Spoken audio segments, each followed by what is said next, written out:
What up, homies? It's your man's Coach Smeta. Be coming to you live from our PS3. It is currently week 6, year 2 of our Gonzaga Bulldogs restricted dynasty. We're coming off a win over Wyoming.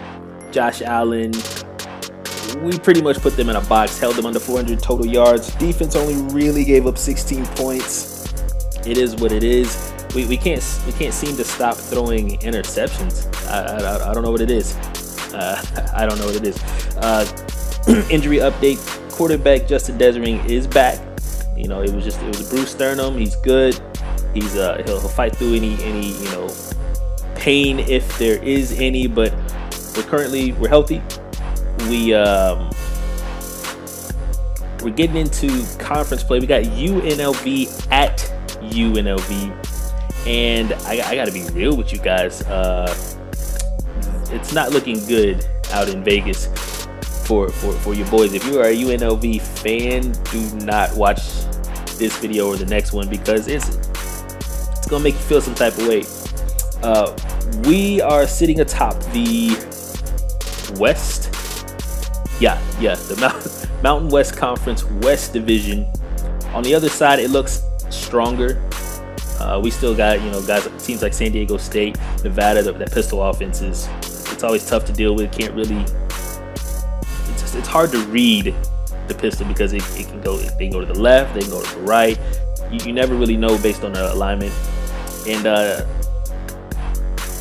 our defense, they've been playing very, very well, considering.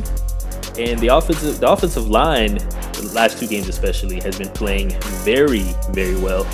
But we've also seen our offensive line struggle. What we hope to do versus UNLV is simply grind them into the ground. I expect for us to put up 500 yards, 40 points, especially offensively.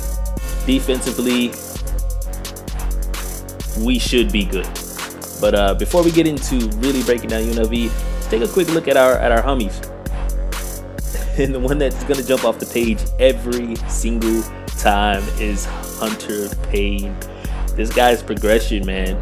It's just every week, awareness, catch. If you guys don't know, if you want to become a recruit, in the comment section, once a recruit commits, it's first come, first serve. You can wait till the end of the season. You can take that chance, or you can get in as soon as they come in. You will simply replace them. Give me your name, height, weight, jersey number, obviously position. Any kind of swag you want to wear, and what type of style of player you are, and you'll simply replace that recruit. We have 15 guys currently on the roster. One of them is Payne, one of them is Deisering. Moving into the realm of the 80 overalls is Kenneth Enna. But yeah, man, Mr. Payne is just far and away every week. We're getting a lot more awareness to the guys after the games, which is good as far as progression goes. You know, we're slowly becoming a program who can do that. We want to try to reload it. Certain positions look kind of rough for us, but as long as we've got leaders out there and guys just doing what they do, it'll continue to not be so bad for us. Like, we can compete, especially with the teams who are as good as us. Unless a team is that much better than us, we give ourselves a chance every time. We really do. We play a very solid style of football where we want to capitalize on your mistakes, and we want to keep ours few and far between. Sometimes that's not the case, but we always seem to kind of come through when we need to, and that's just who we are. We're the fighting baby Bulldogs, but we're not so baby anymore. We're starting to, we beat a couple big boys, and now it's time for us to punch down. Just looking at UNLV, the first thing that stands out, not a lot of 80 overall guys. We identify, dudes. Boyd, probably a big dude for him. We know what I can't pronounce this guy's name. We played it last year, and it was annoying to say the least. But we were able to handle the 2 Nevada schools last year. This year, just looking at the roster, I'm seeing all kinds of ways we can attack it. The quarterback, he's just not there, man. I don't see Doesn't even really have the accuracy. I see us being able to play man, maybe even press with if Whiteley is out, that's not good. That's not good. I assume he is because Green is an impact player for him. We're basically looking at, okay, we identify where Boyd is, we help on Boyd, and then we're just gonna send guys through the gaps. We're just gonna force this offensive line to block us.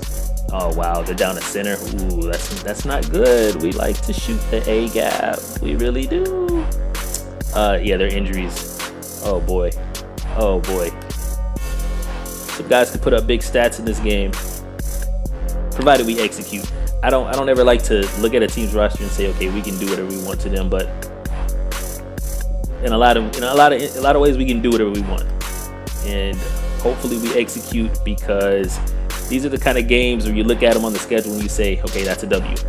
And then you're in the fourth quarter and it's a 3-point game. Tail of the tape kind of tells the story. Interesting little tidbit. Jay Robinson is visiting for this game. Jay Robinson is a defensive tackle recruit who we are far and away ahead of. All of the media syndicates, he's coming to Gonzaga, but he's visiting UNLV this week. Bad decision by UNLV. Look at the statistical comparison. It's all us. Our offense is humming. Their offense is what's the opposite of humming? Somebody comment what's the opposite of humming. Go find antonyms. I don't have a thing for that. But whatever humming is, they're not doing it. They're dealing with a lot of injuries. They're 0-4. Like I said, we're healthy. All of their losses, none of them pretty. Arizona, not that good. La Tech, not that good. They even lost to a FCS team out the south. Oh boy, it has not been a good year for the UNLV coach. Is probably on the hottest of seats. And of course, hey, we surprised Oregon. Oregon is 0-3. That is also a coach on the hot seat. You would expect that their talent says they're much better than that, but statistical, the quarterback's not even completing 50% of his passes. It looks like Green has been the guy. Boyd outside, like I say, we've identified both of them. He had a good game last week. Our job is to make sure he has a terrible game this week. Some instances we want to avoid their linebacker, but in a lot of ways we kind of want to attack him. We kind of want to make him make plays over and over and over again. And looking at our squad, oh, that is messed up. That is messed up.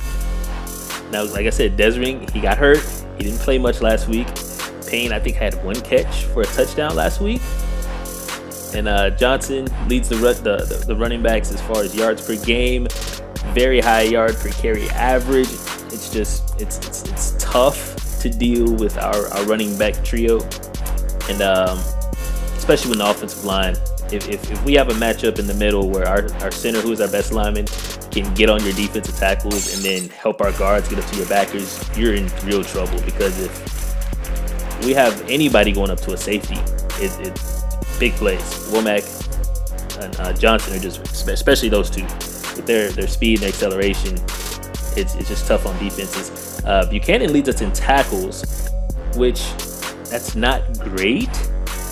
I mean, considering the defense is playing well, but you would like for it to be one of our backers. That's our defense is designed to get those guys freed up, but right now it is our All-American Buchanan who is leading the way. Gay continues to lead us in interceptions. We got a couple different guys with interceptions, and Ware still at 2 sacks, leads the team in sacks, but we also had a number of different guys at 2 sacks. So UNLV, this one may not be so great as far as suspense, but we just got to execute, and I want to blow them out. I want to blow them out. I want to finally beat somebody so bad that we can play our backups, because I'm almost certain the entirety of the team met our backup quarterback Walter last week. They were last week years old when they found out our backup was Andrew Walter. Oh, like, comment, share, and subscribe. Like, comment, share, subscribe. Like, comment, share, subscribe.